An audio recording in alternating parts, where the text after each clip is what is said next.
নমস্কাৰ বন্ধুসকল, Assamese everything YouTube চেনেলটোলৈ স্বাগতম জনাইছোঁ। ITR কাউন্সেলিং প্ৰচেছৰ বিষয়ে আপোনালোকক ক'বলৈ আহিছোঁ। এখন নটিফিকেশ্যন ওলাইছে, সবিশেষ নটিফিকেশ্যনখনত আছে কি আছে সেই বিষয়ে আপোনালোকে জানিবলৈ হ'লে ভিডিঅ'টো স্কিপ নকৰাকৈ চাই যাব। যদি ভিডিঅ'টো ভাল পায় লাইক কৰি দিব, ইনফৰমেশ্যনটো ভাল পালে লাইক কৰি দিব, শ্বেয়াৰ কৰি দিব, আৰু যদি চেনেলটো এতিয়ালৈকে ছাবস্ক্ৰাইব কৰা নাই ছাবস্ক্ৰাইব কৰি দিব। বন্ধুসকল, সকলো এতিয়া ITR merit list, choice filling এইখিনিৰ কাৰণে ৱেইট কৰি আছে। এতিয়ালৈকে ITR তৰফৰ পৰা কোনো ধৰণৰ জাননী জাৰি কৰা নাই যে এডমিশ্যনটো ইমান তাৰিখে হ'ব। তেওঁলোকে ফোন কৰিলেও তেওঁলোকে কয় যে আমি এতিয়ালৈকে কোনো ধৰণৰ অফিচিয়েল অৰ্ডাৰ পোৱা নাই। মোৰ মতে আগষ্ট মাহৰ মাজভাগত অৰ্থাৎ 15 আগষ্টৰ পাছৰ পৰাই ITR মেৰিট লিষ্ট প্ৰকাশ পাব, আপোনালোকে চইচ ফিলিং কৰিবলৈ পাব। এতিয়া তাৰ প্ৰচেছটো ইয়াত দি দিছে, ষ্টেপকেইটা কৰি দিছে। কাউন্সেলিং প্ৰচেছ এইখন আহিছে, ইয়াৰ মানে অতি সোনকালে ITR মেৰিট লিষ্ট প্ৰকাশ পাব, সেয়েহে তেওঁলোকে এইখন দিছে। আপোনালোকৰ প্ৰথম প্ৰচেছটো আছিলে ৰেজিষ্ট্ৰেশ্যন কৰে, যিটো সকলোৱে ৰেজিষ্ট্ৰেশ্যন কৰি দিলে। তাৰপিছত আছিলে আপোনালোকে ডকুমেণ্টখিনি লৈ ITRত গভৰ্ণমেণ্ট ITRত ওচৰৰ গভৰ্ণমেণ্ট ITRত ভেৰিফিকেশ্যন কৰা, যিটো সকলোৱে কৰিলে। ভেৰিফিকেশ্যন এটা টাইম দিছিলে, সেই টাইমৰ ভিতৰত ভেৰিফিকেশ্যন কৰিবলৈ কৈছিলে। সকলো ষ্টুডেণ্টে গৈ অৰিজিনেল ডকুমেণ্ট লৈ গৈ ভেৰিফিকেশ্যন কৰিলে। ভেৰিফিকেশ্যনৰ পাছত এখন লিষ্ট বনাইছে ITRই। সেই লিষ্টখনৰ ওলোৱাৰ পাছতে তেওঁলোকে এখন মেৰিট লিষ্ট প্ৰকাশ কৰিব, সেই বিষয়ে ইয়াত দিছে। অলৰেডি সেই মেৰিট লিষ্ট প্ৰিপেৰেশ্যনৰ কাম আৰম্ভ হৈ গৈছে। ইয়াৰ পাছতে আহিছে চইচ ফিলিং। এখন মেৰিট লিষ্ট আহিব, সেই মেৰিট লিষ্টখনত যিসকলে পাব তেওঁলোকে চইচ ফিল কৰিব লাগিব। তাৰপিছত চইচটো ছেভ কৰিব লাগিব। এটা ষ্টেপুলেটেড টাইম দিব, অৰ্থাৎ এটা সময়সীমা নিৰ্ধাৰণ কৰি দিব। সেই নিৰ্ধাৰিত সময়সীমাৰ ভিতৰত আপোনালোকে যিটো চইচ, সেই চইচটো ফিল আপ কৰি ছেভ কৰিব লাগিব। ছেভ কৰাৰ পাছত ছিট এলটমেণ্ট আহিলে। চইচ ফিলিং হৈ যোৱাৰ পাছত যিসকলে ৰেজিষ্টাৰ কৰিলে কেণ্ডিডেটসকলে, তেওঁলোকে ছিট এলটমেণ্ট পাব এজ পাৰ মেৰিট আৰু category wise, reservation category wise আৰু মেৰিট লিষ্টৰ মতে তেওঁলোকৰ এলটমেণ্ট দি যাব।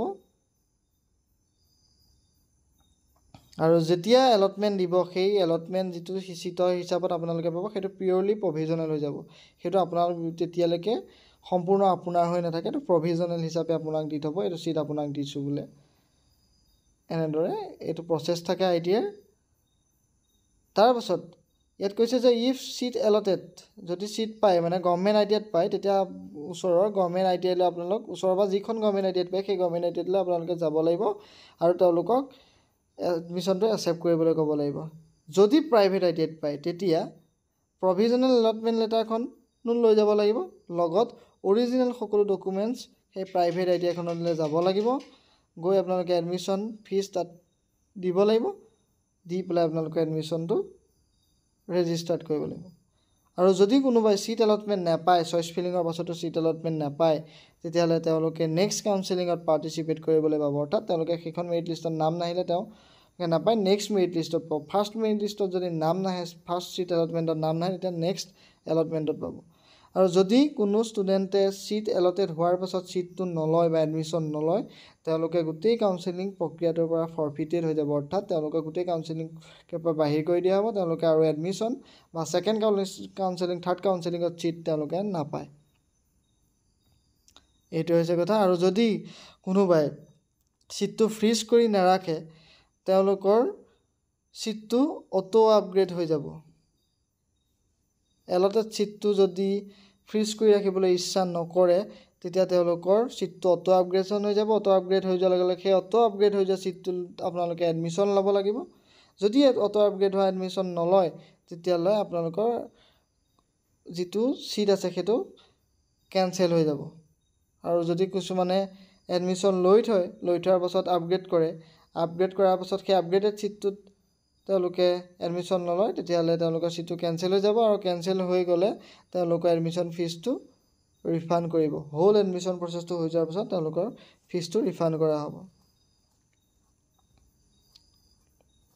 আৰু যিসকল কেণ্ডিডেটে চইচ ফিলিং প্ৰচেছটোক ল'লে, কিন্তু তেওঁলোকৰ ভেৰিফাইডো হৈ গ'ল, কিন্তু তেওঁলোকে কোনো ধৰণৰ কেঞ্চেল হোৱা নাই, যেতিয়া ছিট খালী থাকিব, লাষ্টলৈ যদি ছিট খালী থাকে, তেওঁলোকৰ অল প্ৰিভিয়াছ চইচ যিখিনি প্ৰিভিয়াছলি চইচ কৰিছিলে চিট সেই চিটখিনি তেওঁলোকৰ ডিলিট হৈ যাব তেওঁলোকে পুনৰ নতুনকৈ চইচ ফিলিং কৰিব লাগিব ফিলিং কৰাৰ লগে লগে তেওঁলোকে এডমিশ্যন ল'ব পাৰিব কিন্তু ইয়াত আপগ্ৰেড কৰিব নোৱাৰিব যদি আপোনালোকে মেৰিট লিষ্টত চিট নাপায় লাষ্টৰ ফালে চিট খালী থাকে তেতিয়া মানে আপোনালোকক চইচ ফিলিং কৰি পেলাই পুনৰ সুবিধা দিব আগৰখিনি চইচ ফিলিং ডিলিট কৰি দিব আপোনালোকৰ কিন্তু আপগ্ৰেড কৰিব নোৱাৰিব ইয়াত আপোনালোকে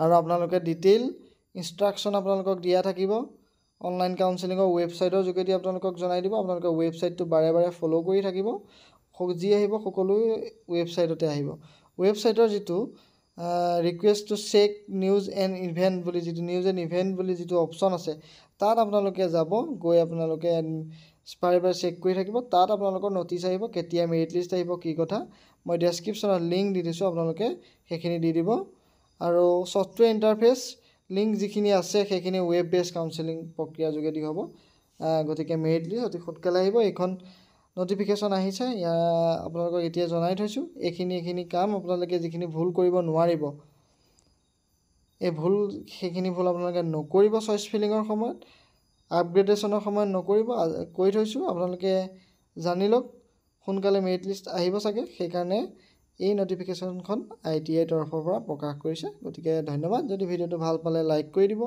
শ্বেয়াৰ কৰি দিব যদি ইনফৰমেশ্যনটো ভাল পালে ভিডিঅ'টো লাইক কৰিব যদি চেনেলটো তেওঁলোকে ছাবস্ক্ৰাইব কৰা নাই ছাবস্ক্ৰাইব কৰি দিব আজিলৈ ধন্যবাদ